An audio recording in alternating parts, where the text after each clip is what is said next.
ఓం తత్సత్. జై గురుదేవ్. ఓం శ్రీకృష్ణ పరబ్రహ్మణి నమ. శ్రీ గీతాదేవతాయ నమ. భగవద్గీత 2వ అధ్యాయంలో సాంఖ్యయోగంలో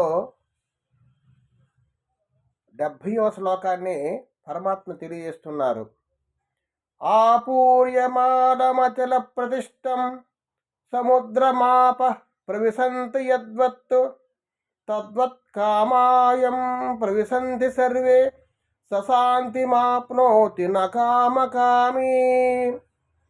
ఈ శ్లోకంలో ఎవరు శాంతిని పొందుతారు అనే విషయాన్ని గురించి చెప్తున్నారు. సమస్త దిశల నుండి పొంగి ప్రవహించుచు వచ్చి చేరిన నదులన్నయూ పరిపూర్ణమై నిశ్చలముగా ఉన్న సముద్రము ఏమాత్రమో చలింపచేయకుండగానే అందులో లీనమగును. అట్లే సమస్త భోగములను స్థితప్రజ్ఞులందు ఎట్టి వికారములను కలిగింపకయే వానిలో లీనమగురు. అట్టి పురుషుడే పరమశాంతిని పొందెను. భోగాసక్తుడు శాంతిని పొందజాలడు. ఏ విధంగా అయితే నదులన్నీ కూడా సముద్రంలో చేరేటప్పుడు సముద్రానికి ఎటువంటి అల్లకొల్లలం ఉండదు, అది లీనమైపోతుంటాయి సముద్రములో. ఆ విధంగా ఈ ముక్తికరమైనటువంటి స్థితప్రజ్ఞుడి యొక్క మనసులో ఎటువంటి విషయ భోగాలు వచ్చినా సరే, ఎటువంటి భోగాలు యందు ఆసక్తి లేకుండా నిశ్చలమైనటువంటి ఆత్మస్వరూపంలో ఆయన ఉంటాడు. ఆయన స్వరూప స్థితిలో ఉంటాడు స్థితప్రజ్ఞుడు. ఎటువంటి ఈ శబ్ద స్పర్శ రూపరస గంధాల ద్వారా వచ్చినటువంటి వికారాలన్నీ కూడా వారికి వికారము చెందవు. ఒక శబ్దం వచ్చింది, దాని యందు కూడా ఆయనకి మనసులో లీనమైపోతుంది. వాటి యందు కూడా ఆయనకి వికారం ఉండదు.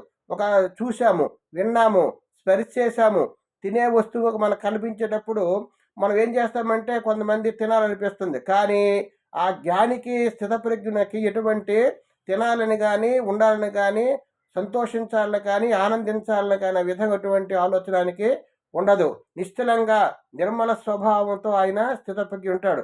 అటువంటి వాడే శాంతిని పొందిన. కానీ కోరికలతో ఉన్నటువంటి వాడు చెప్తున్నాడు నకామకామి నశాంతి మాప్నోతి నకామకామి.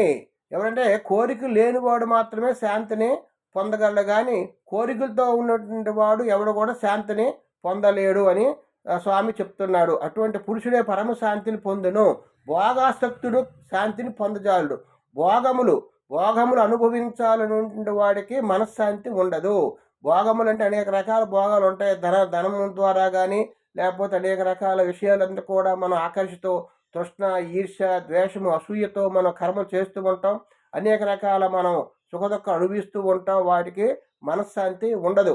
ఎవరైతే వీటన్నిటిని కూడా విడిచిపెట్టి వీటిలో కూడా మనసు పెట్టకుండా పరమశాంతితో మనసును పరమాత్మ యందు నిరంతరము కూడా భగవద్ధ్యానములో ఉంటారో వారికి మనశ్శాంతి కలుగుతుంది. ఆ విధంగా కోరికలతో ఉన్నవాడికి మనశ్శాంతి కలగదు. కోరిక లేని వాళ్ళకి మాత్రమే మనశ్శాంతి కలుగుతుంది. అది మనకి మన కుటుంబం గృహస్థులకి కాబట్టి గృహస్థులకి అనేక రకాల బాంధవ్యాలు, అనేక రకాల బంధాలు మనకు ఉంటాయి. అటువంటి విషయాల్లో కూడా మనము నీటిలో తామరాకు వలె ఉండమన్నారు. నీటిలో తామరాకు ఉంటుంది కానీ నీటికి అంటదు. ఆ విధంగా మనము ప్రపంచంలో తిరుగుతున్నా సరే, సంచరిస్తున్నా సరే, మనకు దేనికి అంటకుండా, దేని యందు ఆసక్తి లేకుండా ఎవరైతే నిర్మలమైన ఆసక్తి లేకుండా ఎవరు ఉంటారో అటువంటి వారు శాంతిని పొందగలరని పరమాత్మ తెలియజేశారు.